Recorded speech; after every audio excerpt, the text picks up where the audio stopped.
do is offer the opportunity for all of us, if we want to offer some feedback to the group about what's been going on. And the question I'd like to pose as a theme, if you like, for this feedback is what's been happening and what needs to happen. And hopefully under those two headings you can peg in anything that you think needs to be said. I think it's been very interesting today, but something that's come through is very clearly is that the third sector lacks infrastructure. There aren't organisations that can marry across to each other with ease. And I think that part of the challenge, the big challenge, will be putting in infrastructure to support big society. Andy Gibson from Mind Apples. I'm coming at this from the perspective of working on the problem of mental health, which costs the country £110 billion a year, and we're trying to make an intervention into that. And there's some very interesting conversations that was very encouraging about the government being interested in listening to and hearing from social enterprises and voluntary sector organisations that are making an impact into things that are costing the government money. So I think there is a really important role that Unlimited and other organisations can play in bringing us to those conversations. If there are people in our networks who are potentially working on things that are saving the government and the country money, we need to get that up to the people who are making decisions and figuring out what to support. But it did leave me thinking that a lot of what I'm hearing about the big society seems to be about small-scale interventions at local level, which is great, but the real cost savings from innovation come from systemic thinking, from stepping back and doing something that actually will have a ripple effect across lots of problems and bring costs down all the way through.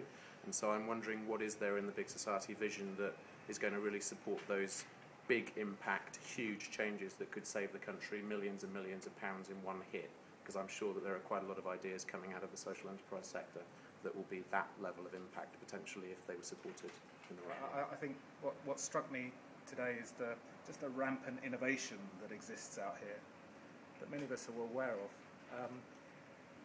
I totally concur with Andy's view around the need to have things operate systemically to scale.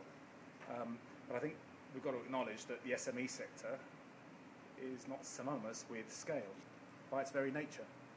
In a similar way, big enterprise, UK PLC, that is synonymous with scale, isn't synonymous with innovation.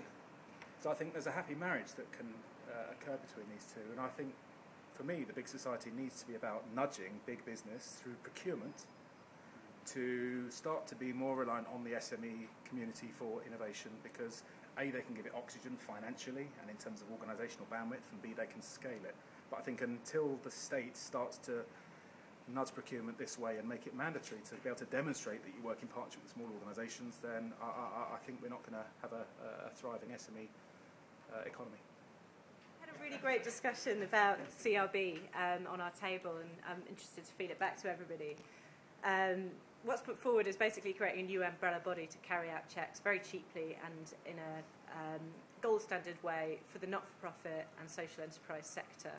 I think all of us around the table were convinced that it was possible, and there was quite a lot of offers of help to make it happen and to create a campaign that lobbies for reform of the system to make it more amenable to working well, and then actually developing a new system and an umbrella body to deliver CRB checks for that group, taking down this huge barrier that blocks off a whole load of potential in our communities all around the country, and which, if not dealt with, will kind of seriously stunt big society's potential. I'm delighted by events like this, because you meet so many different people, get so many leads, and it creates new ideas for you, whatever strand that you're looking at from that board. There have been new ideas created. And I think this networking together of inspirational people that think in the same way has to be a very positive thing for everybody, and enable us to work together and in informal or formal groups and make things happen. Thank you. My name is Richard Bellars. I'm here as a Level 1 award winner with Beyond Winning. I continue to be inspired by what already exists in people and in their ideas. You mentioned rampant innovation. You know, what we already have is fantastic. What we can do to leverage that, very, very exciting. So thank you everyone for my part. I'd like to acknowledge what people have already achieved.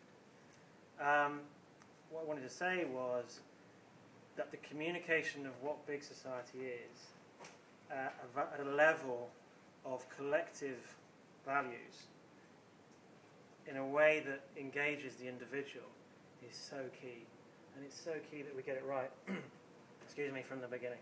Because once you engage someone at a level of their values, they're unstoppable. They'll be there, they'll show up, and they'll make things happen.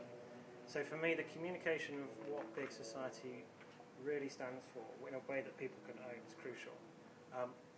We're here because at some level the concept already appeals to our values. But for me, it's getting that communication out to people who don't yet know that they want to be engaged as well. There's that, and then the other bit is in that dialogue is how do we know we've been successful? Yes, we've got fantastic ideas, but how will we know that we've been successful? And actually, in that rampant innovation, how many ideas do we say no to? Because that will, for me, that will also be crucial for our collective success, because we could waste a lot of time and a lot of energy.